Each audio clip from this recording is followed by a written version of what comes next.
Welcome to the Total Boss Podcast, and I'm your host, Christiano Green, a podcast where we talk about finding fulfillment through self-development, being a leader of your own life, and getting the most out of it as well. Tenacity, originality, talent, authenticity, and being legendary.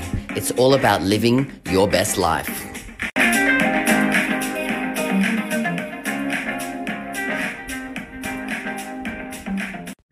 Hello, all you total bosses out there, and welcome to another episode of the Total Boss Podcast. I am your host, Christiano Green, and I'm a shadow healer and a life coach for gay men. So what I really like to be able to do is help gay men overcome their past and then coach them so that they can have a better future by living in the present as well. So what are we going to be doing this week on the podcast? I'm going to be doing something a little bit different. So earlier in the year, I was running weekly webinars, weekly masterclasses for gay men, mostly for gay men who were struggling in dating, struggling in relationships, looking for love, maybe feeling like they don't deserve love. And I was running a webinar every week called I Am Deserving of Finding Love. And it was, like I said, a webinar for gay men on the journey of self-love and also on finding love and having a loving relationship. We got so much great success from the webinar that I decided that this week on the podcast that I was going to share one of the copies of that. So one of the webinars I've recorded, I have a recording that you can watch here and also listen to, so you can get some of the lessons and some of the learnings that I had from the amazing webinar that I ran. And if you guys want me to put on another webinar, reach out to me, send me some messages, and I'll pop something together maybe in the next couple of weeks. So check it out, and I'll be back at the end with something interesting to share with you also for you guys. So check it out. Of course, most of you know me from online, but my name is Christiano Green, and I am a relationship coach, and I help gay men to find long-lasting, loving relationships in their life. And I've been helping gay men, hundreds of them over the last few years, to find relationships.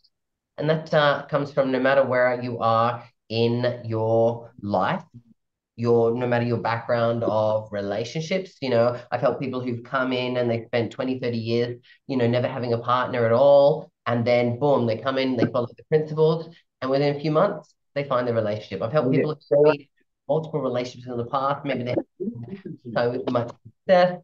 And I've helped who have we got there? We need to mute people. Can you mute people and sort people out in the background?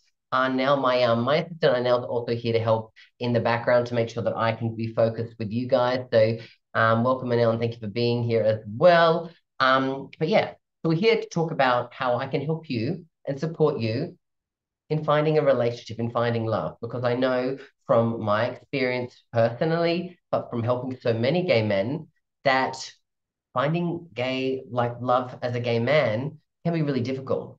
Feeling like you fit into our community can be difficult. Feeling like there's someone out there for you can be difficult. And I went through all of those, struggles myself. And so we're going to cover a lot today. We've got about 90 minutes together. So I'm going to make sure that I really, cover all the points here. If I do move, at a fast pace and you have any questions, type them in the chat screen, because I'd love to make sure that I cover it if I'm not making sense at all. Usually I make a lot of sense, but some points, might fly over someone's head. That's totally okay. But feel free to share that in the chat screen so that I can support you in that space. There will also be some time at the end to ensure that, if you've got questions as well, that, I can make sure that I answer those questions for you also there. So let me quickly jump in and talk about what are the intentions that I have for today. So intention one is to help show you guys how you can find and attract a healthy, happy, passionate, loving relationship. You can add in any other verbiage that you like to make sure that sounds right, but it's to help you guys as gay men find relationships that are going to support you and your growth in life as well. And of course, on that journey, you're going to need to do some things. So, one of those things is to get out there and go dating. Some of us may be online on the apps or be out on the dating world, and we feel like, I'm just not good at this. Like every person I attract is definitely not someone that I want to date, or, I'm just not attracting people. So how do we become masters of the dating world? That's something that we need to do if we want to, like I said, find relationships as well. Of course, I want to help you guys to feel like you're part of a community So I really want to connect you to a supportive group of gay men who are also on the same path as you. They're doing what you're doing, and they're out there looking for a relationship, looking for love. So finding people around you that are going to support you as well on that journey. Of course, like I said, I am a relationship coach, and I do this, this is my business as well. So I do come and run these webinars to help see those people who are really wanting to take that next level, right? Some of you guys are going to come here, you're going to take the information, and then maybe you'll go away, and some of you will do something about it, and a lot of you won't. That's just from my experience. But of course, there are going to be some of you who want to put their hand up and say, I need some extra help and support. So of course, I'm looking for those kinds of people as well to become my ideal client so I can support you and continue that streak of helping, hundreds of gay men to find long-lasting love. And throughout the day, of course, I want to make it fun and informative. And I want to make sure that I offer you something available at the end. So stick around to the end so that I can make sure that there's something there for you and that you have a path forward so that you leave here knowing what is HP's next step? What is Nicholas's next step? What is Andre's next step? What is Shavinta's next step, right? Because it's important to find out what is next after today, right? So let me jump in and quickly share with you what are some of the, steps to success that people take, when they work with me. So of course, today we're at step number 1, which is running a relationship masterclass, a webinar, something like that, right? I run these currently on a weekly basis, and I have a range of gay men from all over the world who come here looking for support, right? They're understanding, they're curious, they want to figure out, hey, maybe how can I figure out what's my next step, right? So, of course, down the track, I have other things available for people. So, usually what people take after this is they come and join my online program. It's an online program, which is, created with, 70, 80 plus hours of online content, which you can view at your own pace. And of course, there's, different modules that you can go through that's going to help you, especially in the area of attracting love and finding relationships as well.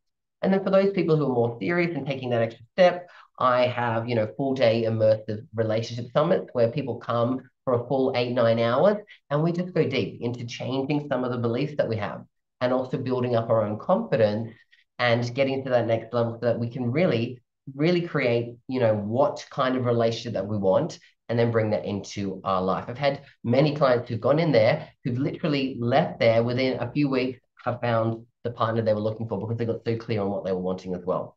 And then for those people who are really serious about it, I've got, 6-month group programs and really kind of like, intensive one-on-one work that helps people to really go there in such a quick, fast paced time as well. So those are the real steps to success that many people go on when they come and find me as well. When we jump in and talk about kind of like what are some of the main modules in the online program, these are kind of basic 4 modules that you're going to find in there. There's one about understanding you, which is really, getting to the place of really knowing who I am on a deeper level as well.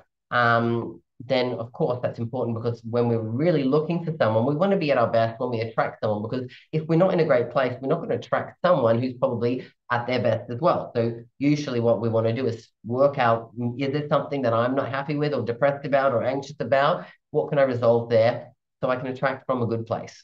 Then the next part is all about understanding love and relationships and dating, especially as gay men, because of course we know that it is different. Men dating men is different to men dating women.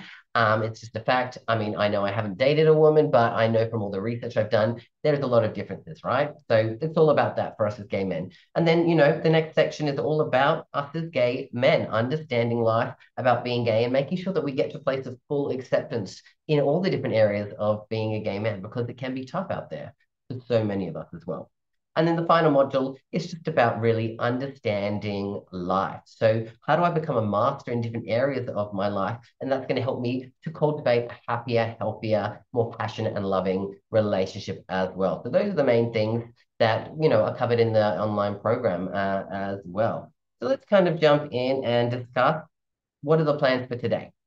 So I'm going to jump in with you guys and I am going to talk about my story of, finding love and relationships. And I'm also going to share with you why I'm an expert in relationship coaching and how I've helped so many people to get exactly what you're looking for, a relationship and love and their partner, even if they came in here never having a relationship in the past, right? I'm going to cover the main reasons why us as gay men will actually be failing in finding those loves. So you've probably been out there trying to find relationships for a long time now. Like I said, you might have been in relationships. I'm going to share with you the main reasons why they fail and some of the common mistakes that we make. And if we work on those things, we can start to see different results as well.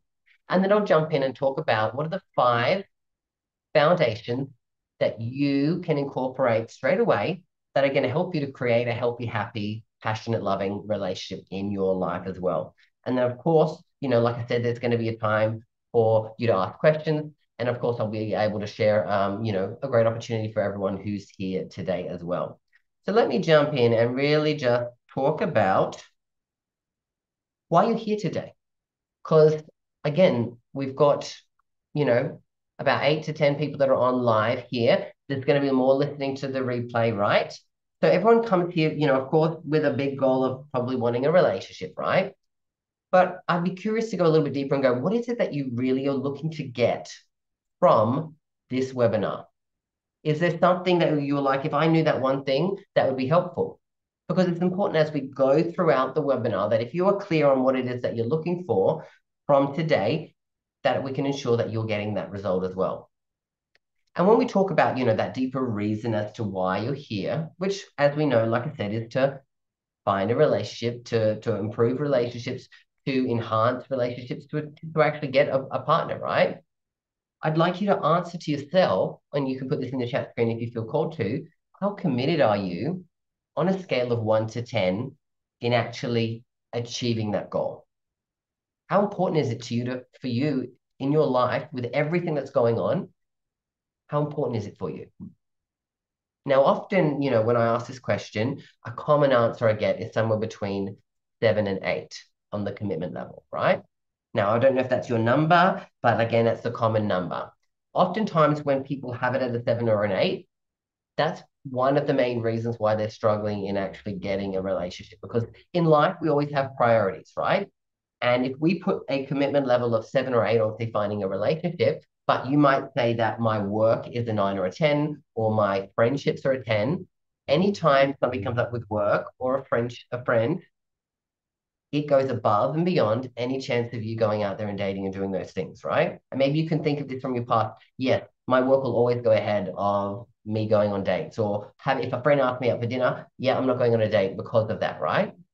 It's true. It's true that happens. And I know from myself in the past, that was so common as well. I always put everything else above it, but then I would be like, why haven't I got this thing in my life? Because I wasn't as committed to getting it as you might want to be. So just have you think about that if that's one of your numbers as well for up today. So, of course, like I said, we've all come from different backgrounds of relationships. And some of you are going to be people who, like I said, never had a relationship before. And that might be the honest truth.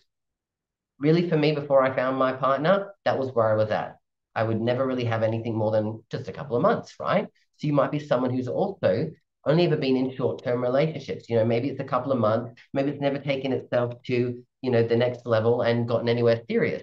And you're just wondering, are all these men, effed up, or is there something wrong with me? Because again, that was something that I would always ask myself. You might be in one of those positions as well. And you might also be someone who's had long-term relationships in the past. Maybe on one end, they've been toxic because a lot of times, a lot of relationships with gay men early on in their life become toxic, especially depending on the level of experience that we've had within our own experience of coming out with our families, with our friendships, etc. It might have been that way, right? And again, depending on where you met, you might have met people out in the club and you might be into alcohol and drugs.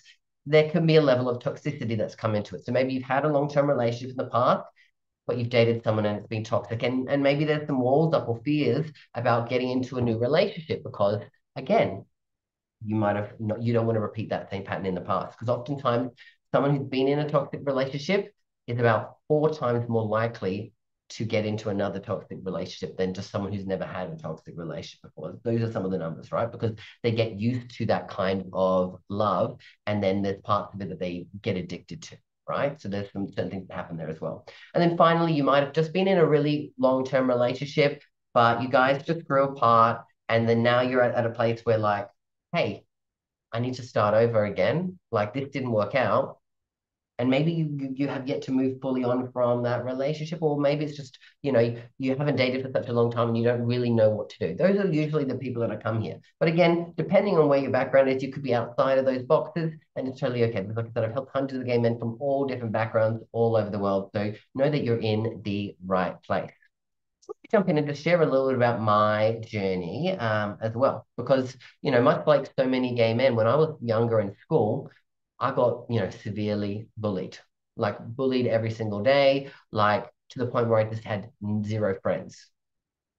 Literally, school would be me in fight or flight mode. I'd be picked on, pushed around, ganged up on all the time. And it was not a fun experience for me. And what did that lead to? It led to me isolating myself, feeling completely alone and lonely, dealing with depression, suffering from social anxiety, and getting to a place where, like, I contemplated suicide, right? These are some of the big things that happen to people in our community. So if we look at some of the numbers, more than 50% of gay men do get bullied. That could be at school, that could be in the workplace, that could be in a social setting, or it could even be at home, right? Some people actually get bullied by their families. We all know that, right? Also, when we look at some of the numbers, 50% of gay men will suffer from depression. 60% will suffer from anxiety, usually certain social anxiety. 70% deal with loneliness, and then 1 in 10 will deal with, suicide, right? Some of these numbers are 2 to 3 times higher than the general population.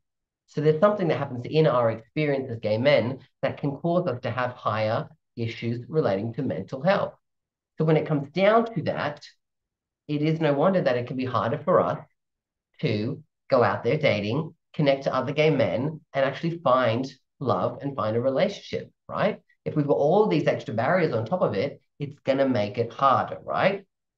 So when I, went through school, that was my experience. But when I left school and went into the workplace, the bullying didn't stop. I continued to get bullied by people who are in managerial positions of me. And I just thought that maybe this is how my life was going to be, right? And so because of that, I would go home, I would isolate myself in my room, I'd hide away from my family because I thought that if all these other people think this of me as a gay man who's hiding away, so hide in the closet, that if my family saw that in me, that they would feel the same way about me, right? And I just thought that if that had happened, there was no way that I could continue on. So that was the only thing holding me on from actually going ahead and ending my life, because I was like holding on to the fact that I haven't lost everyone, right? I've still got them, even though I'm pushing them away. And maybe you can relate to some of this, right? Because again, this experience isn't an uncommon one. So really where it boiled down to was is that I got to a place where I said to myself, you know, I've got to at least give this life a try. And I was living outside of a big city, about 90 minutes away from a big city. Where I was living was more of a, country coastal town. And of course, it's a little more backwards there. So, and for me to experience any type of, life with other gay people, because I'd never met someone who was gay or openly gay before, I would have to go down to the big city. And that would mean that I would have to go to one of a few kinds of places. That would have been going to a bar, a club, or, like a bathhouse sauna kind of situation, right? Because for people who aren't, around other gay people, that's, again, the majority of people how they met, especially back, 15, 20 odd years ago, right? Without the online apps, because there was no online apps, right? So I made my way down. I built up the courage and I went down there and I went to a gay club. And I was surprised immensely that when I was there, every single person around me who was gay, like I said, it was a whole new experience, looked like they were having the time of their life, living their best life. Now, of course they were, because they were outside in a room where they felt safe. They were able to drink and take drugs, and they were enjoying themselves, right? So my entry into understanding what the gay life was to go to clubs and bars. And that's where I first met my first friends, created any kind of connection with other people. And from that place on, that became addictive, right? I wanted to be around people who were like me, and I wanted to be around people who actually liked me as well. Considering all my experience before that, mostly were being bullied, right? So Of course, I got caught up in that scene and I got caught up into drinking heavily and partying. And that's what happened for 10, 15 years. Now, I would go out every single weekend, multiple times, hoping that maybe I'll meet someone. Maybe someone's gonna, find me attractive. Maybe I'll get into a relationship, right? The problem was is that was just not what was happening for me. I continued to meet guys who might have wanted to find me attractive, but they only found me attractive for one night stands or hookups, right? What we call them in our street. And so I got caught up into that kind of a thing, really looking for a relationship, but really just taking whatever I could get, hookups, etc. So I did that over and over and over and over again for years and years and years, probably spending, a few $100,000 going out every weekend for about 10, 15 years, hoping that I would meet someone tonight, hoping that I would meet someone tonight, hoping that I would meet someone tonight, just never having that. And because of that, my loneliness never went away. The depression that I was dealing with, was gone when I was out partying because I was, in the moment, living my life high, etc. But when I'd come home, I'd still be dealing with it. And then the anxiety, I would need to have a drink at least for me to feel calm, especially around other people, because I still didn't have any confidence in who I was. So that went on for such a long time. And that led me to the point where, I was about 3 years ago, beginning of COVID, like most people, completely isolated at home. Couldn't go out anymore, couldn't live that kind of a lifestyle. And but I got caught up into a deeper level of depression. I was working for a big company, had a team of 300 people, lots of stress, lots of all that stuff, and I would drink every single night to manage it. And because I couldn't get out away from myself, I would struggle with that.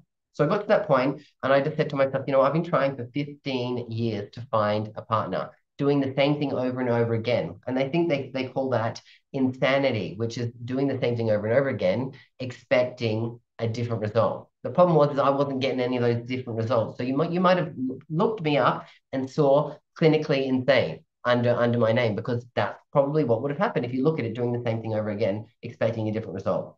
So I decided that, I- I've been trying to find love, or so that someone could love me, so that I could love me, so that I could be happy for so many years. It's not working out for me. What can I do? What can I change? And so I was at my rock bottom moment, like I said at the beginning of COVID, and I decided that it was time for me to go on my own journey, to sort myself out. So I took myself away from actually going on any dating apps or dating scene at all. Of course, I couldn't go anywhere because of COVID, so I deleted everything and just focused on me.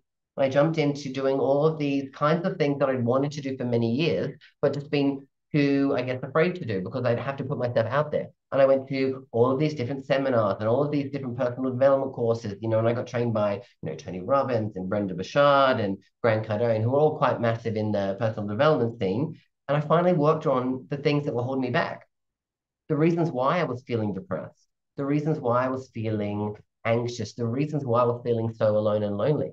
I had to go back and deal with, all those years of being bullied and feeling like I was worthless, right? I had to go through and process all that stuff. And when I was able to go through and sort out all of my own traumas and start to go on the healing journey from that, life started to change and I started to make massive changes in my life. So quite quickly after that, I gave up all alcohol. I gave up all the drugs because they were a problem. They were causing me to feel further depressed and anxious, right? And because of that, I, realized that, I've been wanting to, give back to my community and try to help other people for so long. So that was when I decided that it was time for me to start my own business and support other gay men, because I knew that from my years of going out and partying and meeting so many people, I was definitely not the only person who was having these kinds of feelings. So I jumped in and created a business which was supporting gay men in similar pathways to where I'd been. What happened in that was that it led me to then being able to leave my massive, six-figure corporate career where I had 300 people and step fully into this, right? And because of that, things started to completely change in my life. The people in my life started to change because, again, if you're going out partying all the time and you no longer do that, people don't want to hang out with you as much. You started to have different realizations about, the kinds of people I wanted to have in my life. And because of that, I realized that being in a big city, which was full of just like a lot of gay men and a high percentage of those people who were into that party thing, I had to get away from that.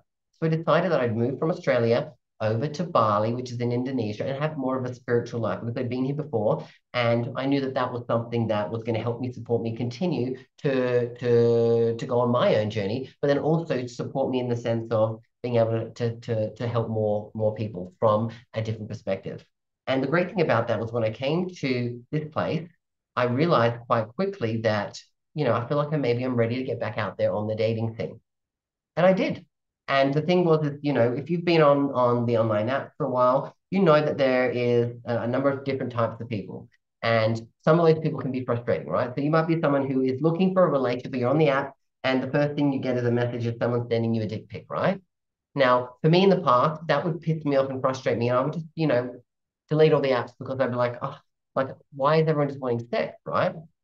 The thing was is that those people were still there. But what I realized was is that they no longer bothered me. And I would just get the message, block it, and move on. And I started to have a clear vision of what it was that I was looking for. And so I started to go on dates.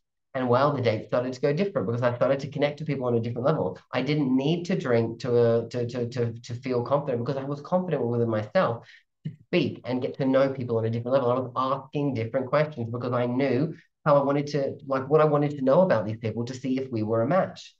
The great thing about that was within, such a short time, like I said, I started dating multiple people, and then I finally found someone that I was like, wow, this is what people say it's like when they find someone that they feel like there's a real connection with. That feeling that's different. And if anyone's ever been in a relationship before, you probably know what I mean. That feeling early on where you realize, I think this person is right for me. So continue dating him. And the great thing about that is now he is now my partner who I've been dating for almost 2 years now. And the great thing about that is that I've been able to bring love into my life from a place where, like I said, I was someone who was clinically insane, doing the same thing over and over again, hoping that I'd get a different result. But the real thing was is that I needed to change what I was doing. I needed to do some of the work that was on me, deal with some of the stuff that was holding off on and why I was, avoiding dealing with those things. That was my journey. And it might be relatable for you in some ways or some not. But the fantastic thing about that is having someone who supports me allows me to then be at my best so I can come out here and support other gay men in finding love for themselves. So I'm super blessed to be able to do that. And that's kind of a little bit about the story of where I got to in that and why, like I said, now I've learned the formula, I've been through it myself, and how I've been able to help hundreds of gay men over the last 2 years to get to that position of finding their person in life. So let's kind of jump in and, ask a couple of questions to you right now. I've talked about, how I spent, close to 15 years and probably a few $100,000 unresourcefully trying to find love, right? I spent all of that stuff going out, hoping that it would, that something would be different. I wonder if you were to think about it for yourself over the years, how much time and money have you been spending unresourcefully, meaning like trying your hardest and just not getting results looking for love? Has it been a few years? Has it been more than a decade like me, or has it even been longer, right? Because for you, it's about understanding if you've been doing that for so long and you have yet to get the result that you're after, is it time for you to start looking at doing something different? Now, of course, you're pondering on that right now, but I'm assuming because you guys have come here today that you know it's time for you to do something different. So as you're thinking about that, how much time and money have you spent over the years on resourcefully doing that? If it's anywhere near mine, join the club. Don't feel bad. Like I said, 200,000, 15 years, it's a bloody long time. But know that there is always light at the end of the tunnel if you are ready to take that next step in your own journey for finding love and finding a relationship as well. Awesome. Well, let me introduce you to one of my clients who actually came through the Love Attraction Online program. And where Matthew was when he found me was probably about 18 months ago. He joined the program and started working on those modules that we were talking about. Matthew was, in a relationship with a guy who was less than half his age, and where they were at in their relationship is that him and Matthew and this other guy were addicted to meth. And their whole relationship was built around drugs, right? And deep down, Matthew knew that, this was like him having the drugs was him holding on to this relationship with this younger guy.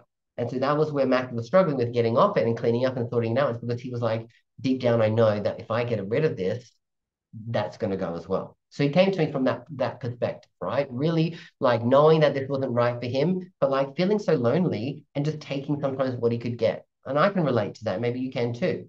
So Matthew came in and did the work, and he jumped in and worked on, especially modules 1 and 2. Module 1 was all about understanding us and really doing some of the work on himself, especially from stuff from the past, because, Matthew comes from more of an indigenous background. And the truth was that pretty much zero people in his family, in his life, accepted him as a gay man. And so that came with some issues and some trauma. So we had to work through some of that stuff during the program. He did that, and then he started to really understand deeper, more about himself as a gay man, which was in module 3, and started doing the work. He got himself clean, which is fantastic, and realized quite quickly that the boyfriend moved on to someone else and found someone else quite quickly, and he was alone, but he was okay with that. The great thing about Matthew is he continued doing the program, continued doing the work. And a few months ago, Matthew found his partner. And the great thing about that is they've been together now for about 4 months. And Matthew is going to be moving overseas with his partner to start a new life in a place which is more supportive, because it'll be closer to his partner's family, who have already welcomed him into their life. So for Matthew, he was able to go from someone who was holding on to something and really addicted to some strong, drugs, to being able to clean himself up, go through the program, learn more about himself, and find love. And again, it shows to you that these things are possible. So that's Matthew's journey there. Let's jump in a bit and talk about, though, now, what one of the main things I said I was going to talk about. What are some of the main reasons that us as gay men fail at finding lasting love? One of those ones I just touched on a little bit with Matthew is addictions. If we're struggling with addictions, whether that is alcohol, whether that is drugs, whether that is prescription medication, whether it's sex, big common one in our community, it could be porn, it could even be work. I know it many times in my life that I threw myself into work and I was doing 60, 70 odd hours of work because I was avoiding these other areas of my life, right?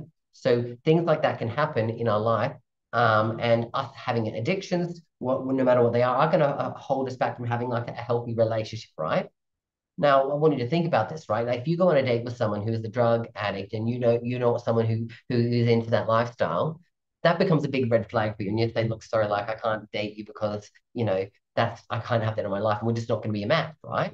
So you see how for you that's an unhealthy thing, that you're seeing someone as a drug addict, right? Now, like I said, I'm not calling anyone here a drug addict. Like I said, I've dealt with that in my past. I know from my experience where it comes from. But like you might have one of those other addictions. If we talk about sex and porn is usually for gay men their first entry into life as a gay man and exploring their sexuality, right? Because before we ever come out, we're in the closet. When you're exploring to understand if this is you or these are your fantasies, you're going to be going online and you're probably going to be watching porn, right?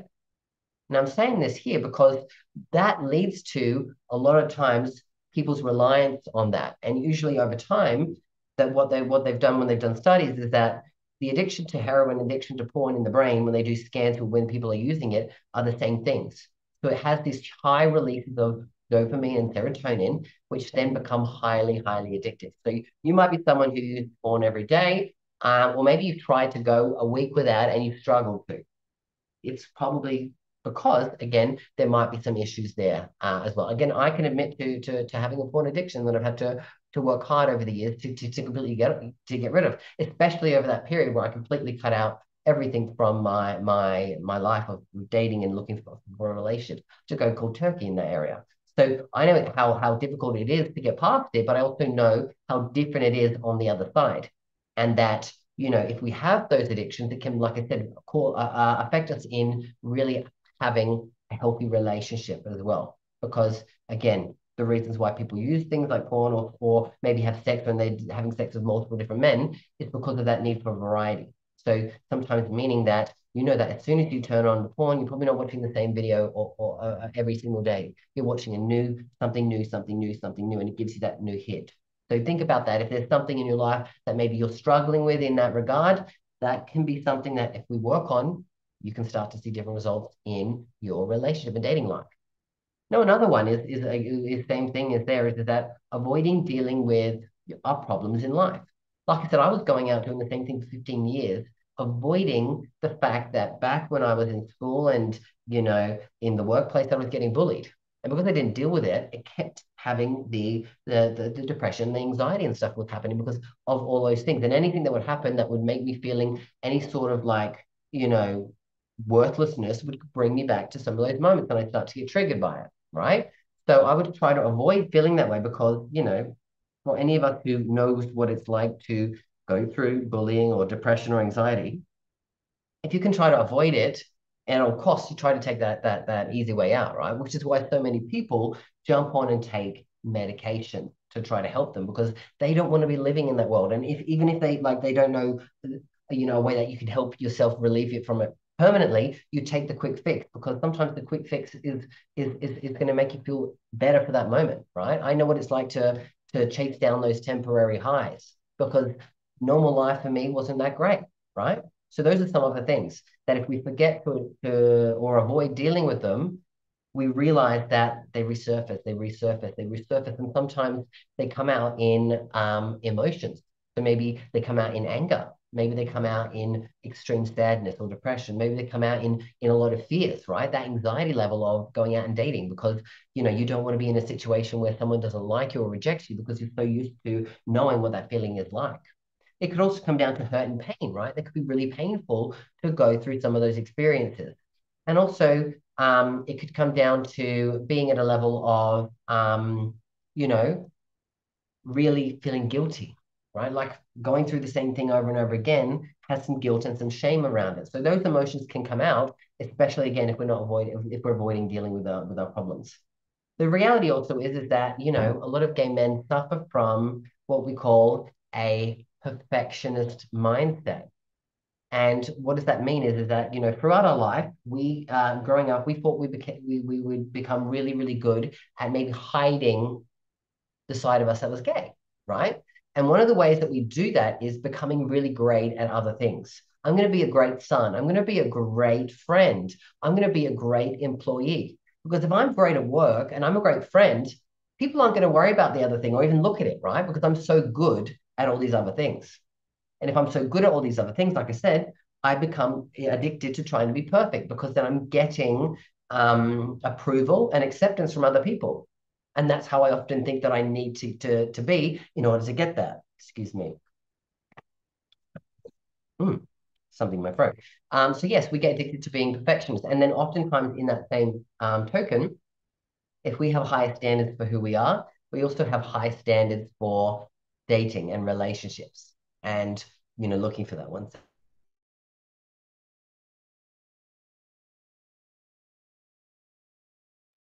My apologies.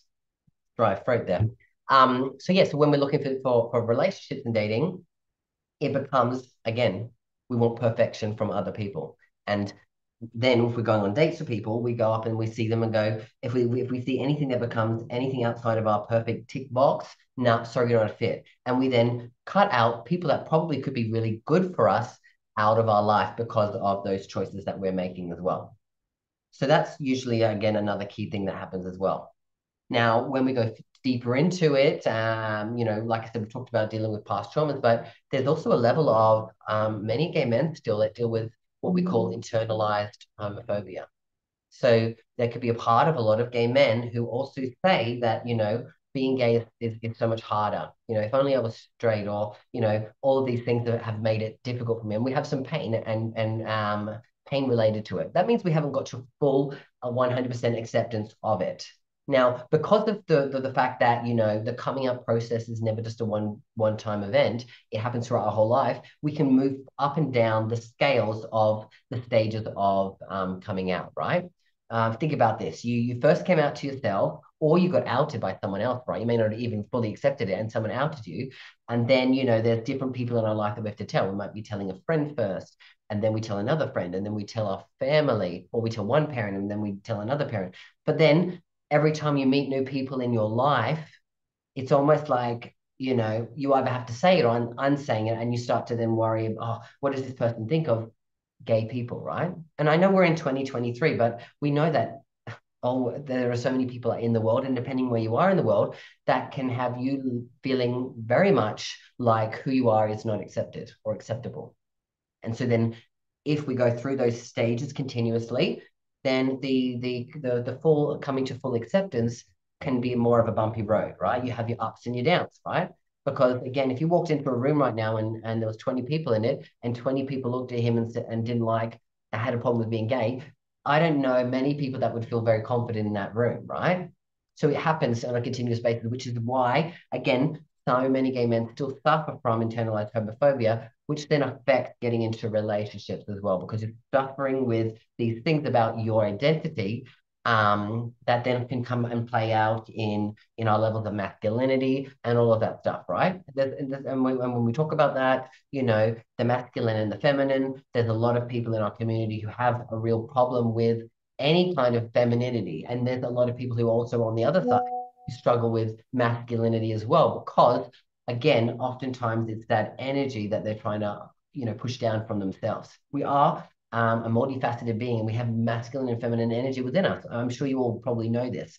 But again, if we're someone who's trying to be hyper one way or another, that's going to affect us, because the truth is that on one side of it, if you're over here and you're denying this other part of you, how are you going to truly connect to someone, right? Because oftentimes it's a yin and a yang, right? We don't attract someone who is exactly like us. We attract someone who's, a match to us. So if you're hyper masculine and you don't like feminine people, it's going to be hard for you to attract another super masculine man, right? Because that's not necessarily what's going to happen, right? Or because so hyper masculine on both sides, they're denying parts of themselves. So there's going to be issues that arise in those things as well. So it's just about really understanding, again, the multifaceted beings that we are, right? So those are the other things that are going to affect us, again, especially as gay men, because men and men, it's not the same as men and women, right? It's easy for society roles to say, you're a man, so you be the masculine, you're a woman, you be the feminine, right? But we probably know people in our life who are again more, who are straight men who are probably maybe a bit more feminine. And we probably definitely know some women in our life who are straight, who definitely more, alpha female, or have them more masculine energy to them as well, right?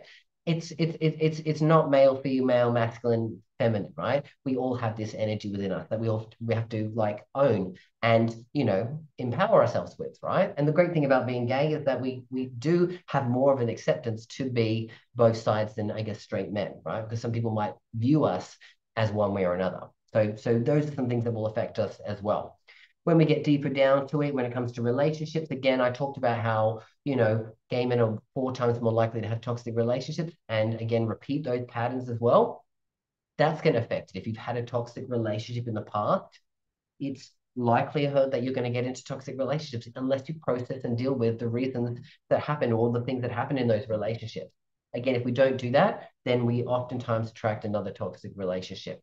So for us as gay men, we need to understand that, again, if we work on ourselves before we get into the relationship, we're more likely to have a healthy relationship with someone. But if we go into it from a place of us still having traumas or internalized homophobia or hypermasculinity or perfectionist mindset, the likelihood that we're going to attract someone who is healthy for us is probably not at a high level as well. When we also go down to it a little bit deeper, as people in general, we learn behaviors from people around us, right? We model behaviors. So growing up, we might have modeled behaviors from our family, our parents, our teachers, etc., right? Now, because of this, oftentimes we learn unhealthy patterns of behavior, right? Who has probably had, relationships with someone in their family or someone who was a caregiver or something like that, where, there's been some real problems with maybe how they treated you or maybe parented you. Like, I'm not saying we can't expect every parent to be perfect parents, right? Some people do the best with what they have. Some people weren't born to be parents and they fell into those roles, right?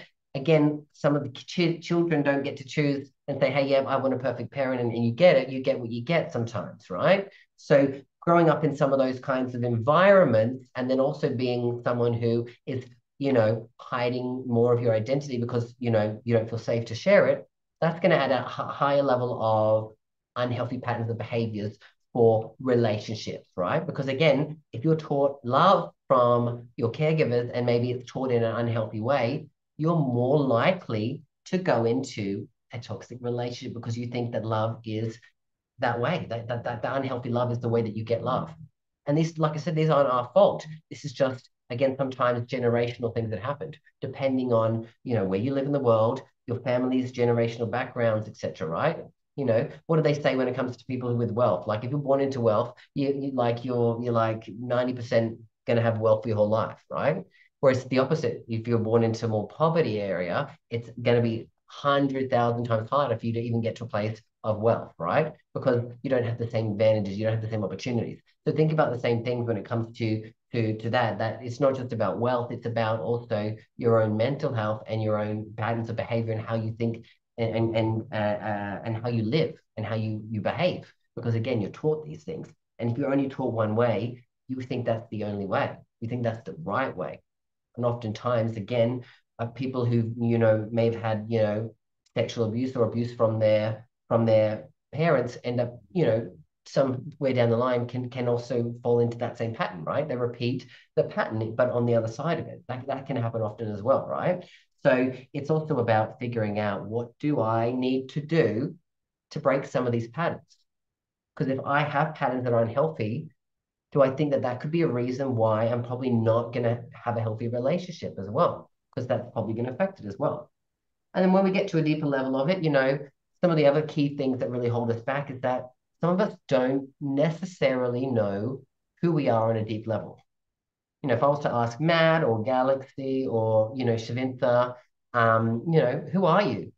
You might come out and say that, um, my name is Cristiano and I'm 36 and I live in Bali and I'm a coach. And so you start giving off people facts about who you are. But really deep at your core, those facts may be truths about yourself, but they're not who you are, right? Telling me what you do doesn't necessarily tell me much about you. Telling me your name doesn't necessarily tell me much about you. So when we get down to it, if we want to find a healthy relationship or a relationship where we have a deep connection, we also actually then have to first find that within ourselves. So it's about going a bit more of a deeper understanding of ourselves. And oftentimes, the way to do this is it's like an unlayering of an onion, right? Every time you peel off, more and more happens. And oftentimes, as you peel off a new layer, you start to get more emotional, right? So it's the same thing in life. If we take off an emotional onion and we peel off, you have to sometimes deal with some of the stuff that's in our life for us to know ourselves better, right? The best way to go through and understand yourself is to have gone through some tough times. Those people who've been through the toughest of times probably know themselves the best, right? So it's about, like I said, through those dealing with the struggles and dealing with the traumas and dealing with the past stuff that's happened in our life is how we actually grow and evolve, get to know ourselves better. But then the more you know yourself, it becomes easier for you to know what it is that you are looking for as well. So that's the next thing. After knowing who you are, a lot of people have this real broad perspective of what they're looking for. Like I speak to, like I said, thousands of people every year. I help, hundreds of these men. But so many of these people, like when they say, what are you looking for? People talk about sexual positions, first of all. Like that's the first thing on top of the list. Oh, I'm looking for a top. It's like, if that's the most important thing in your life in a relationship, that could be one of the main reasons why you're not going to find someone. Of course, compatibility is important, but if your most important thing that you say is I need a top, or and like I need someone who can support me, like you're looking at it wrong. It's about getting clearer on what you do want, right? Like I want someone who finding some when we get into perfectionist people, they're looking for someone who's got an amazing job. They're like have the amazing body. Like they're looking for people to tick all these boxes. If you're looking for someone to tick all your boxes, you're probably going to never find that person. So really, the clearer you want and you get, like I said, you start to not see these people as much, or they don't bother you, right? Because I was so broad before when I was looking for someone just to love me because I wanted someone to love me for me to love myself, me to be happy, right? I was getting people from all over the spectrum, and it was like a hot gibberish of mess. But when I got clear on myself did the work with myself when I got back in the dating world, like I said, this is what I was looking for. All these other people were still there. I just started blocking them and stopped worrying about them. I didn't care about them. And I was only really getting to know and chat and date with the people that I was really clear on. So the clearer I got, the easier it was for me to find someone, right? Because it was, it's that same thing on Tinder. You swipe. Oftentimes, 90% of people who swipe don't even read anything that people say. They look at the images. Oh, yep, cool. He's cute. Let's go to that one. That's reality, right? So again, I'm not saying that you shouldn't be attracted to people, but I want you to look at, if you're looking for what you want, you need to have really reprioritize what it is and get clearer on it, because going in there with just like, I want him to be this position or that position, it's not going to get you really what you're looking for. Yeah. Finally, a lot of men may know that they've got these kinds of problems. They may go like, yeah, I know that I'm depressed. I know I'm suffering with this here, but maybe they don't know how to make changes in their life. They don't know what to do about it, right? So you're out there knowing that this is a problem for you, but you have yet to figure out what to do.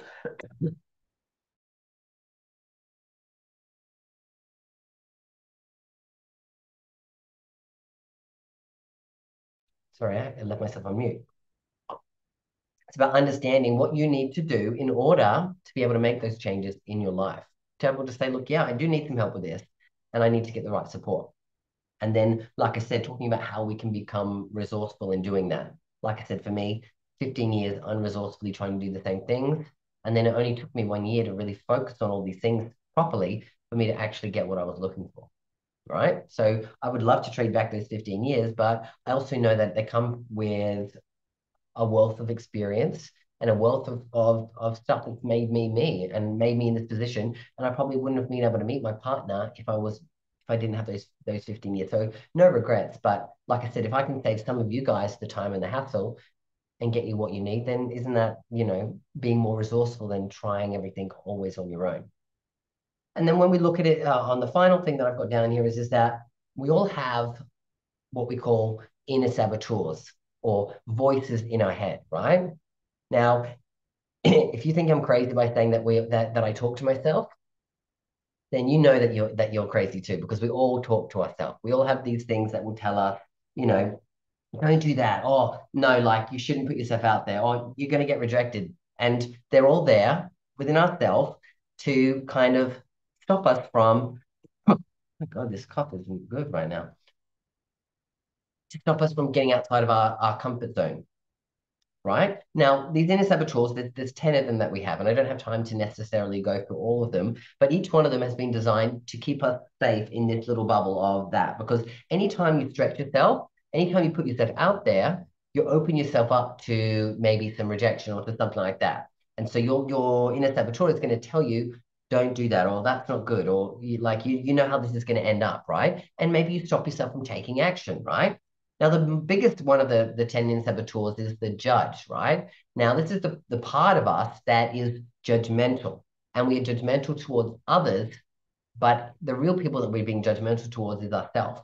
So you might be, scrolling through online and going, oh, that person's, that doesn't have the body that, oh, that person's a bit this way or a bit that way, right?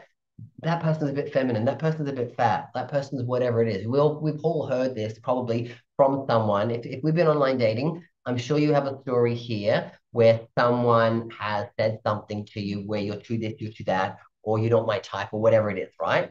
So the judge is that person that is judging other people, but in fact, it's a deeper level of judgment towards the self. And so these inner saboteurs, yes, they're trying to protect us, but the reality is they're actually holding us back from getting what it is that we truly want. So those are the main things, the main reasons why us as gay men are failing to find long-lasting love. So let me come in and quickly share with you another one of my clients, James. Now, James came in about 2 years ago, and where James was at in his life was that, he was pretty much at his rock bottom place. Um, he'd been using drugs for about 6 years. Basically had isolated himself from, family, friends. He was at a job where they were just introducing pretty much like drug testing. So he was at a place where, like, if one thing fell apart, he told me that, he would have contemplated suicide. So really not happy in all areas of his life. And again, had because of not having anyone in his life, he wasn't dating anything like that, right? Um, so James came into the program and really worked on the principles again around understanding himself and understanding what was going on. And in that process, we had to do some deeper work, right? We had to do some deeper work around him healing because he had struggled with, his father when he came out, pretty much cut him out of his life. So his father rejected him fully for him being gay, and that came with a lot of pain. And because of that, he got caught up into, like I said, the drugs to try to avoid those pain. So we had to work through a lot of that stuff. And so when we did some of the deeper work, and we cleared out, some of these negative emotions and the negative charges and the traumas, we got to a place where, he was able to forgive his father. And in doing that, we worked on him getting clean. Great thing about that is James now, next month in April, 2 years clean off of meth. And for people who've ever understood or addictions, 95% of people who get addicted to meth don't ever make it past 12 months. So it's a great thing to see that people can do it by doing this deeper work on himself, right? So James did that work.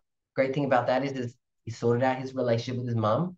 Obviously he was clean, so he didn't get fired from that job, but he decided to leave because he wasn't happy with that job. He got back into studies. He studied to become a nurse, which is something he wants to give back and help other people who are, addicted to drugs, because he knows the struggles he had. And the fantastic thing as well is about 5 months ago, James got into a relationship for the first time. And James has been in a happy, healthy relationship ever since.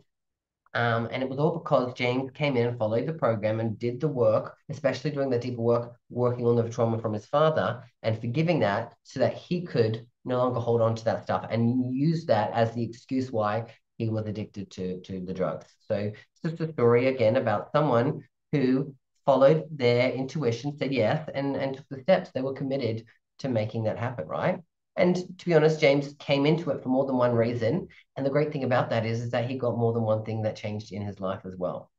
So let's jump into these 5 foundations so that we can share exactly what it is that you can put into practice, or you can focus on and think about in attracting and having a healthy relationship. So foundation one is you attract someone that is a match to the energetic level that you are at. So we've talked about this, right? Like I said, if you're someone who's going on a date with someone who's a drug addict or an alcoholic, and you're not definitely in that world, you're not going to be someone who wants to date that person. So the same would be in the sense of, like, you are an energetic match. So again, if you go into a relationship and you're in a place of, severe lonely or depression, your likelihood of you attracting someone who's also probably in that pain, in that place, is high, right? And oftentimes from that place, that's why relationships don't ever work out, because again, if someone's got this, like I said, dealing with loneliness or dealing with depression, then you make up a lot of stories in your head. And so if you're you self-sabotage yourself is what I mean to. So for you to get to a place where you want whatever relationship that you're looking for, you actually need to do the work to become in the place of that as well. So again, if you've got all these, skeletons in the closet, just know that in a relationship, a real relationship, if you're really getting into a serious relationship, they will all come out. And so if you have yet to deal with them and you've been thinking that you're hiding them well, you can only hide them so long. Especially when you move in with someone, right? You can't, whoever's lived with someone, whether it's a friend or a roommate, you can't hide all your skeletons if you've got them, right? They come out. So it's just about understanding that if you want to get to a place and you know what you're looking for, it would be the first thing would be started is, where am I at? Am I a match to what I'm looking for? If I'm not, what work do I need to get done? What support do I need in order for me to get to that place as well? That's foundation one. So here's the question for you guys then. If you were being completely honest, 100% honest, is the energy that you put off positive or negative? Are you coming across desperate or needy? I know from myself in the past, prior to like doing that work, I 100% came across desperate or needy. I was looking for anybody to be attracted or love me so that I could love myself. And so they came with a level of desperation. So anytime I would go on a date with someone, that can be smelled a mile away. You've probably all been on a date with someone who's so desperate or needy, right? And you just be like, oh my God, like, sorry, like, you're too much. And you can feel that energy. So this is what we talk about feeling the energies that you do. People put off, different kinds of energies that you feel. Now, you probably all met someone in your life that, you've met them for the first time. Wow, this person's amazing. And you feel so connected to this person. And it could be a friend, doesn't have to be, any romantic ways, but you probably met someone who you were like, wow, like you met them straight away, they're a stranger, and you just connected straight away. Good energy, you connected to that. And then on the other side of it, like if you've all met someone who's been like, you've met them and you're like, I don't know what it is about that person. I just don't like them. They're not giving me a good vibe. So think about energy as vibe, like what you feel about someone, that's the energy. So if you're being honest, are you coming across in one way or another? Desperate, needy, positive, negative. What is it for you as well? I'll share with you one of my clients, Ron, who came to me again and joined the Love Attraction program. And which Ron was at before he came was he late 60s, came to me. He'd been married his whole life, had a family, everything like that. And got to a place a few years before coming to me where he was like, if I don't do it now, I'm never going to do it. And he decided to accept himself and come out, which meant that he ended up having to leave his wife and go through that place. So Ron had been dealing with, the fallout of all of that while trying to get out there and, find a relationship. So where Ron came into it was that, there was a part of him that still needed to focus on module 3, which was understanding himself as a gay man because he'd been denying it for 50, 60 odd years, right? And then, there was a part of him that also needed to understand more about relationships with gay men because his initial thought was, how can I just replicate the relationship I had with my wife, but with a man? He wanted to just have the same thing. And it doesn't work that way, right? It doesn't work the same way. So he wasn't getting anyone that he was connecting with or matching with. It was a big struggle. So he came in, did the work, sorted out some of the stuff that we had to, when he came through the program, we had to really sort out some of the stuff that happened with, the divorce and his family because, you know, that was weighing over him. So we sorted that stuff out, got him to a place where he focused on that, got to a place of peace with that, got through the divorce and everything like that. And the great thing about that, Ron continued to do the work on it. And within a few months later, he found a partner. He found a partner in a random Facebook group online that was, something to do with, Canadian gay men catching up in Vancouver or something like that, right? Random person, and they connected. And Ron had said to me, he said that like, he'd seen this person before, but didn't feel like they were a right match. But again, a few months later, after doing the work, realized that this person, might have been more suitable than he once thought. Went on the date, and they've been together ever since. And the great thing about that was just recently they went and celebrated going overseas on a trip to England to meet to introduce him to his kid's family, to introduce his partner to his family. So they went on a massive holiday together. So this is what happens again when you work on some of the stuff that's holding you back in your perception of what a relationship is or needs to be, and you let go of that stuff and just get clear on what it is that you really want. This is what you can bring into your life by understanding those principles as well and really changing your energy as well. What's foundation 2? We've talked a bit about this, getting clarity on who you are and what you want in a partner is how you're going to attract the right person. So I talked to you about my story about working on myself and really going through that and getting clear on myself. That narrowed everything down, right? I got so clear on who I was and what it was. I attracted the right person into my life. So being able to do that work helps you to do that. Now, like I said, I run boot camps, and which, like I said, 8 or 9 hour days. And the specific key thing that we get out of the boot camp is helping the gay men that come to really get a deeper understanding of who you are by really answering some deeper questions. And then, like I said, getting clear on what it is that you want in a partner.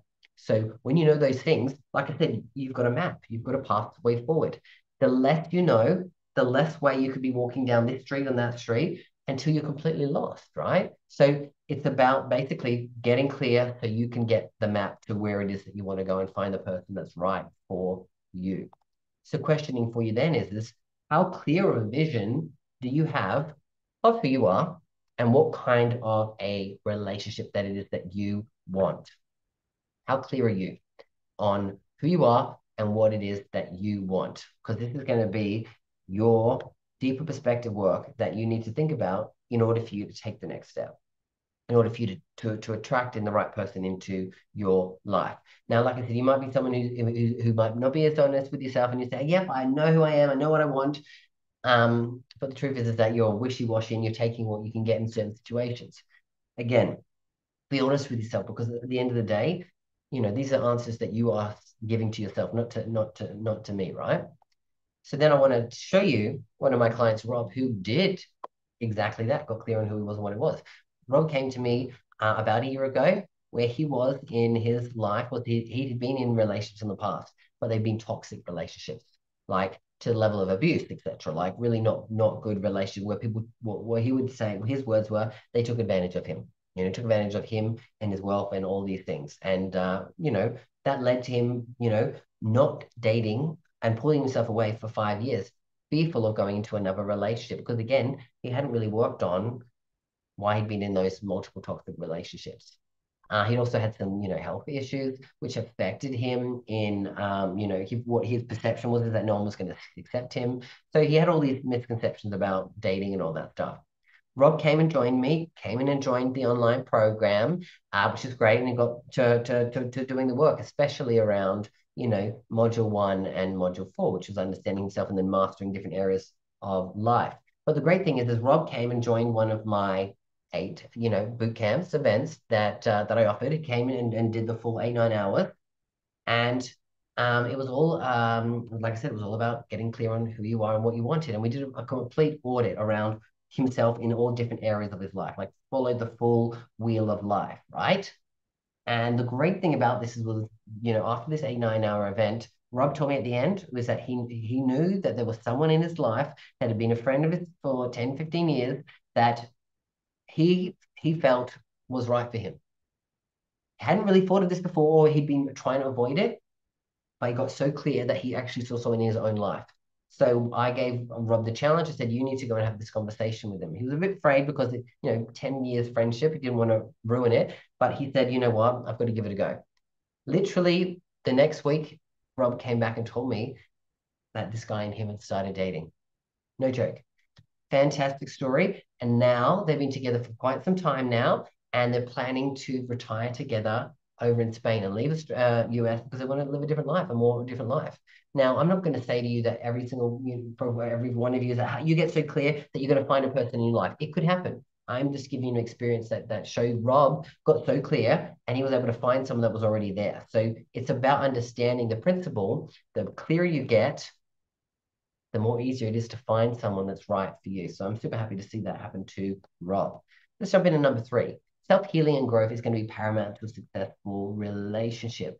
So I've talked about this quite a bit today. The reasons why gay men fail are, we're avoiding dealing with problems. We have stuff that's related to, traumas around our experiences being gay, or, growing up, with our families, or whatever's happened. So many things can happen, right?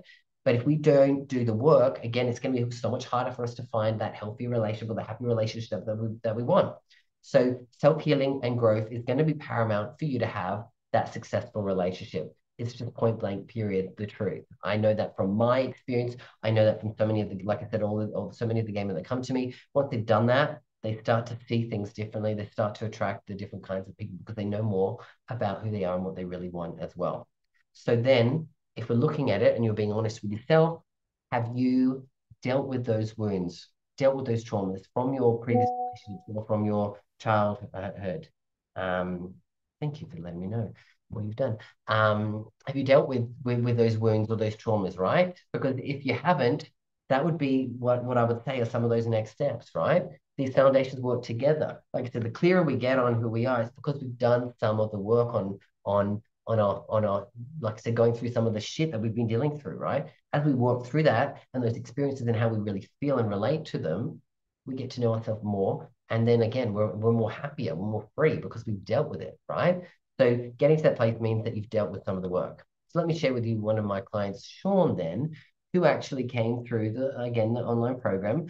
And Sean, where he was at, came to me about 9 months ago now, middle of last year. And Sean was at a place where, he was just turned 40, and he hadn't been dating or in a relationship since he was 24 years old.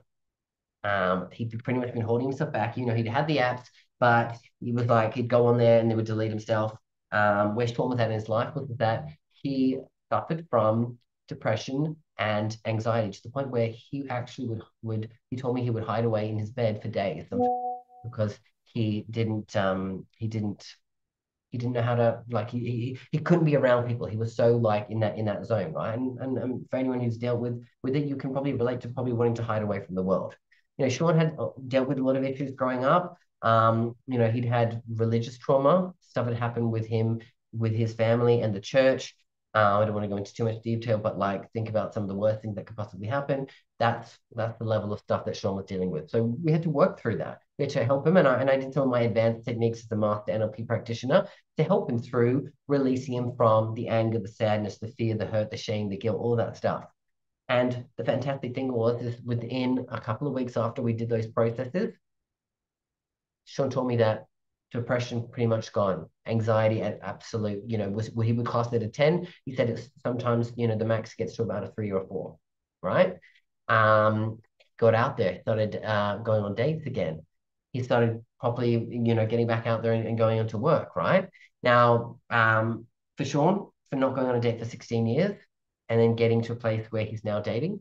He's dating a couple of people at the moment. He said he's not found someone serious yet. But the great thing about Sean is he's not giving up. And for someone who had been away for 16 years to just be on the dating scene, he says for him that's his big win. But I know with the way that Sean's been working, that within a couple of months he's going to get those results because he's committed to doing it and he knows more about who he is and what he really wants. So that's a great story to hear from Sean's success. Foundation 4, relationships are a living entity and they do need to be nurtured that way. So basically, in a relationship, you've got yourself, you've got your partner, and then you've got yourself as a relationship. So there's a third living entity. And so sometimes we focus solely on ourselves or we focus all on our partner and we don't really nurture the whole relationship.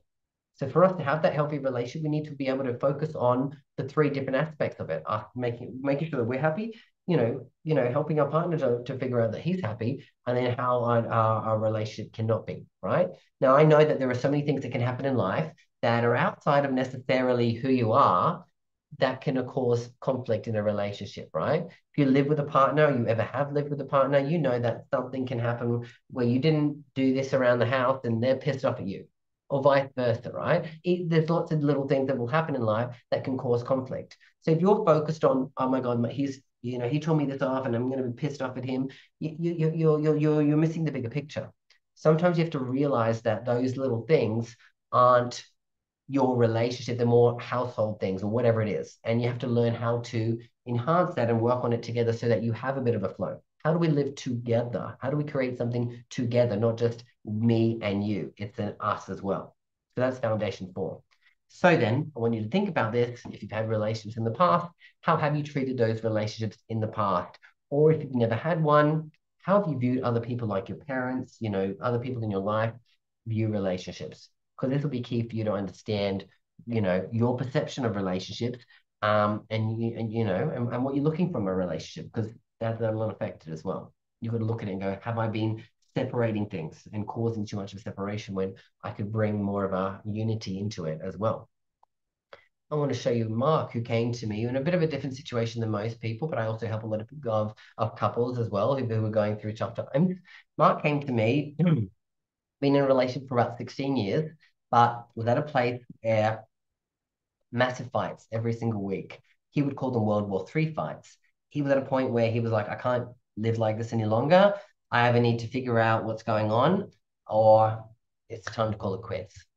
So Mark came to me, joined the online program, started doing the work, especially around number 1 and 2, which was again around understanding himself and understanding around dating and relationships, and realized that he had still not processed and dealt with some of the things that had happened because he also got severely bullied at school, and that would have caused him to fight, get this kind of like someone's attacking him level, like got that level of trauma that comes from like really being bullied a lot. Like you probably understand, you can probably relate to that. So we had to work through that part, and when we worked through that, what we realized was that like some of the fights, 1, weren't as big as what he thought they were, and 2, could be avoided with better communication.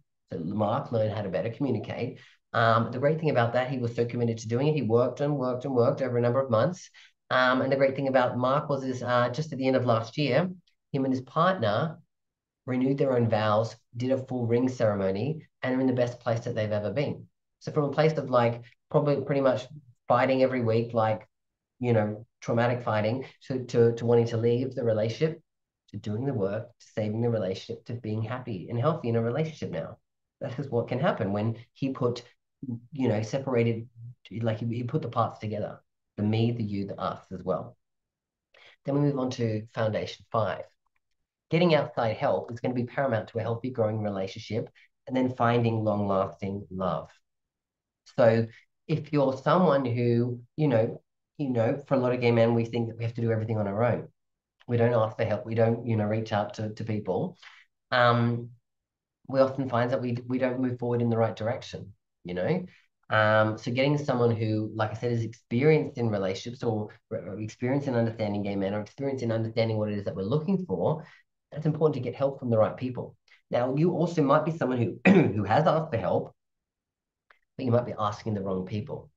So you might be going over to some of your single friends and asking them about dating. Now, if you're asking single people about dating, maybe you're getting the wrong advice. Maybe it's why you're stuck in those positions. So it's also important to make sure that if you're going to get help, that you get the right kinds of help. Go to the people that can support you in getting what you really want out of a relationship, out of love. Like that'll be a big way of you being able to get it, right?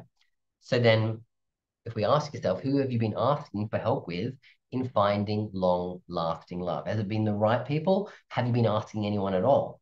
Because again, if you're not asking the right kinds of people, the likelihood of you getting the right kind of answer that's going to help you move forward, is very low. So you've got to think about that as well. And then I just want to share with you one more of my clients, Jay, who came to me about 12 months ago. And Jay would be what we call, successful in many areas of his life. He had a business that was going really well. He had lots of finances. Most of his relationships with his friends and family were good. But in the actual intimate relationship, had not had much luck. It had a few, relationships that always only ever went to about 9-10 months and then never would progress. And oftentimes there would be a lot of, toxicity in them. And Jay was, struggling to figure out what it was. So Jay was in a position where he was like, you know what, I need to go get some help. And he came to me in that from that place. So Jay came in, he jumped into the program, and Jay is what I would call an overachiever. He came in, he started watching like, the 70, 80 plus hours of online content and started doing the work. And started realizing, a lot of things. And he was like, I want to talk to you more and more. So he decided that he wanted to do some one-on-one sessions with me, which is fantastic because he was like, I want to do this. I want to get this sorted out really quickly. Came in, we did some of the deeper work. I did some of my more advanced NLP techniques, helped him really clear out some of the stuff that was really, not putting him in a great place to find a happy relationship. And within a month, he found someone. And again, he found someone in the most unlikely of places. So what happened was Jay was looking for something, on Facebook Marketplace and went to go and to the place to view the thing to buy, and literally got into a conversation with this person. They got into a relationship. Now, Jay told me that, if he'd gone there before, like doing some of the work that he'd done, he would have like totally not like been confident and reached out and asked him. He would have just gone there, purchased the thing and left.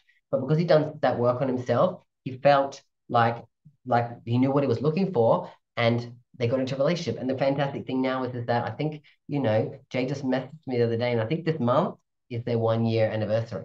So he broke his curse of getting past those 9-10 month mark and is in a healthy. Hello and welcome back, gentlemen. I trust that you had a lot of value out of the I Am Deserving of Finding Love webinar that I held earlier in the year. So I trust you've got some great notes down. If you haven't taken notes, maybe go back and watch it again, or just whatever you've got now, scribble them down, because it's going to be important for you moving forward. If you're someone who's looking for love, who's on the journey of, self-discovery as a gay man, that you want to take forward with that as well. Now, I cut the webinar off at that point because, I was actually, at that point, I was sharing with the guys that attended an old version of my course. Now, the fantastic thing is over the last 2 months, I perfected this course and I brought it out in a brand new version. So the new version is called the 21-Day Gay Man's Guide to Love and Happiness online course. So it's a 21-day online course where you can go through at your own pace. Basically, it's 21 days worth of video lessons that you can take. With each day, you have a workbook with questions that you can ponder on and actually help yourself to understand yourself better, heal stuff from the past, but also really focus on what it is that you're truly looking for, especially when it comes to self-love, relationships, and finding happiness for yourself. So what I'm going to do is I'm going to share the link below. It's www.theglobalpridecollective.com. So if you're someone who wants to check it out, you're interested in the program, or maybe finding out a bit more about what I do to help so many gay men around the world to, like I said, have more self-love, heal from the past, and ultimately find more happiness in their life, you can go check it out. So basically what's in the 21-day program, like I said, it's 21 days worth of online videos. There's a workbook with all the questions. You also get an added bonus $500 program on top of it, which will be, running in the next couple of weeks. So have a check of it out if that's suitable for you. Other than that, of course, I want to hear your questions. I want to hear your thoughts. I want to hear your stories. So feel free to share those with me as well. And I'll be back next week with a brand new episode of the Total Boss Podcast. Bye for now.